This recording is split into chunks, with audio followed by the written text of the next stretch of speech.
verujete sve što vam kažu. U tom predavanju sam ja upravo isticao taj fenomen da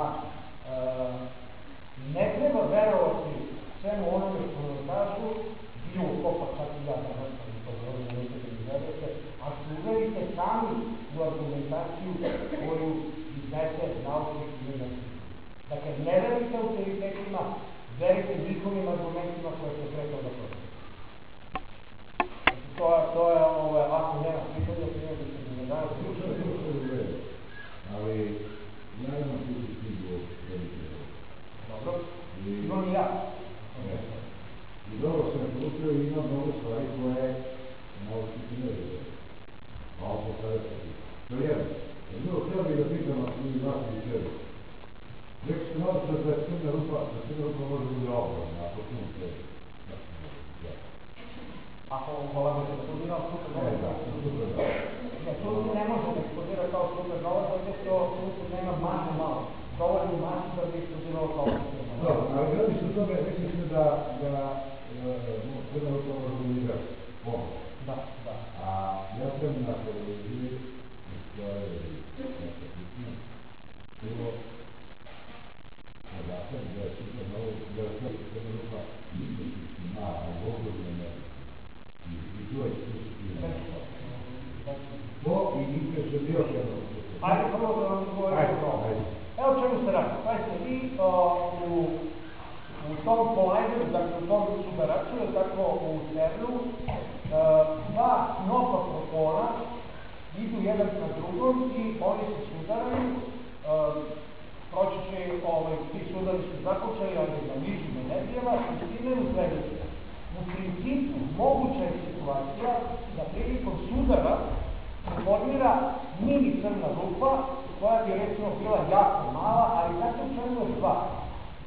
Ta energija jeste velika, međutim dolazi do isparavanja crne rupe. Objasnit ću o čemu se radi. Kad imate jednu crnu rupu, znači to je objekat velike gustine. Kada bi Zemlja postala crna rupa, ona bi imala dimenzije oko 1,8 cm.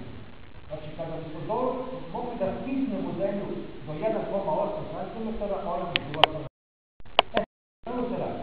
Ako vi imate jednu crnu rupu i imate fotone, znači nosioci svetlosti, koji imaju jako veliku energiju. Šta se događa? Taj foton može da stvori par česticu i antičesticu. Kao što kad se čestica i antičestica spoje, one nagrade svetlo i izgore u tom polju.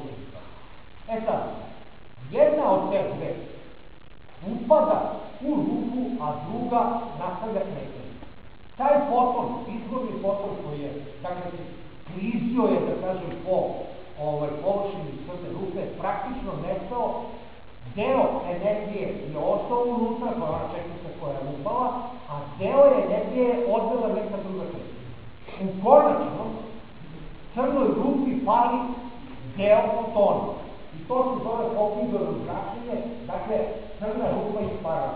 Pokazuje da što je crna rupa manje mase, dakle, što je ona minimalnija kao što bi bile te koje bi eventualno mogle da nastavi zemlju, takve crne rupe bi isparavale za jako kratko vreme.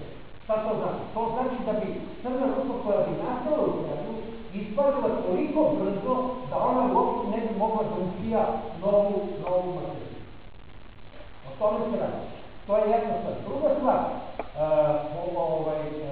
pomenuo sam protone i pomenuo sam te udare, njih danas oko Zemlje struje, dakle, kosmički zraci, to su čestice koje se kreću jako velikim brzinama, koje imaju energije koje su veće od energija koje se prave u Zemlji. I ništa se ne događa, nisu napravljene nikakve crne rupe u našoj blizini, iako postoje čestice koje se udaraju da kažem, u okolini naše planete, ne prave se nikakve blizine. Dakle, iako nastane, tako crna rupa bi isparila na obično velikom brzinom i ne bi mogla da narasta i da probuta Zemlju po ovom scenariju koji je crna. Što se tiče Zemljina, zato šta, mislim, kasnije crkvi sve. Ja znam jednu anegdotu za koju ne mogu da tvrdim da je tačna, pošto je on govorio o nekom selu tamo u Boliviji, gde je on video nekakve ploče na kojima su nacrtani kosmonauti i tako dalje, i od toga je bila njegova tvrdnja da su u stvari kosmonauti posjećivali, ne znam, Boliviju, ne znam kad i tako dalje, i sada oni koji kritikuju zemljitelja uprte se, krenu na put, odu u Boliviju, nađu to selo i u tom selu niko ne zna da se počne. Jednostavno, vi možete da tvrdite šta god počne, ali ako nemate dokaz da tako nešto, onda to pada u vodu.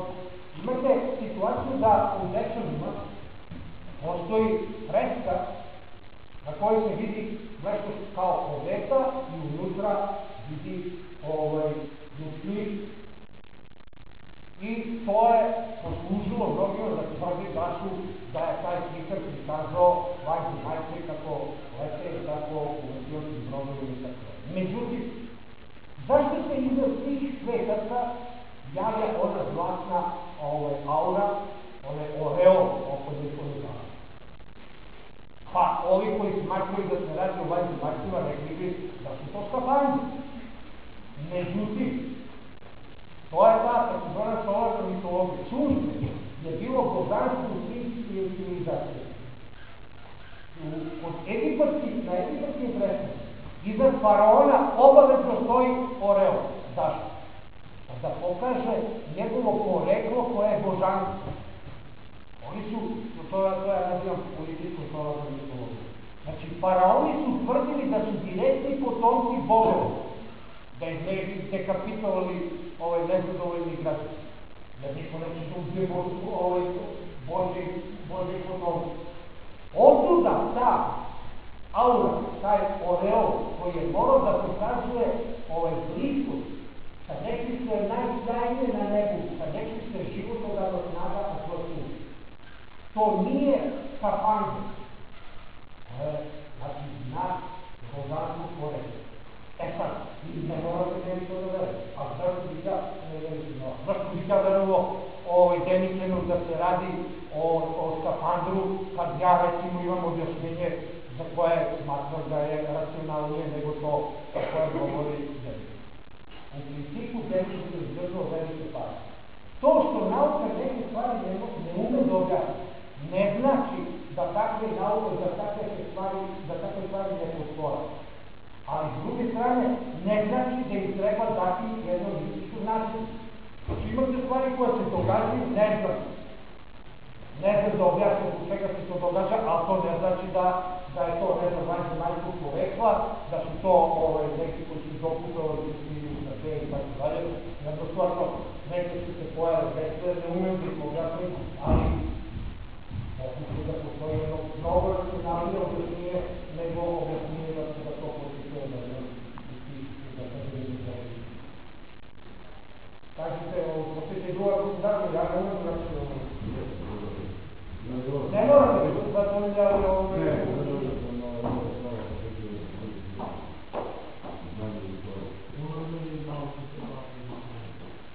Pa ne se nešava samo da može se zavara. Ne zavara se, nego već kao zavara u osnovu. Sve se objašnjavate na vreme za nas, ne za vas, je to sam. Sve se objašnjavate promenu protoka vremena, povećanje brzine, jer imate od topina da smo našli, da smo prešli u neko daleko delje medicine. Pa evo ovako, Einsteinova opšta teorija relativnosti povezuje gravitaciju i geometriju prostornog vremena. To je malo ovako, kad kažemo prostor vremena, to je malo mistično, jer tako u principu mi smo navikli, mi znamo, osjećamo čulima samo tri dimenzije. To su znači ovo, gore, dole, levo, desno. Onu četvrtu dimenziju koju nazivamo vreme, mi nismo svesni proticanja vremena u ovom trenutku. Mi smo svesni tek onda kad odemo da se vidimo pred ogledalom posle 10 godina pa vidimo da smo pobelili.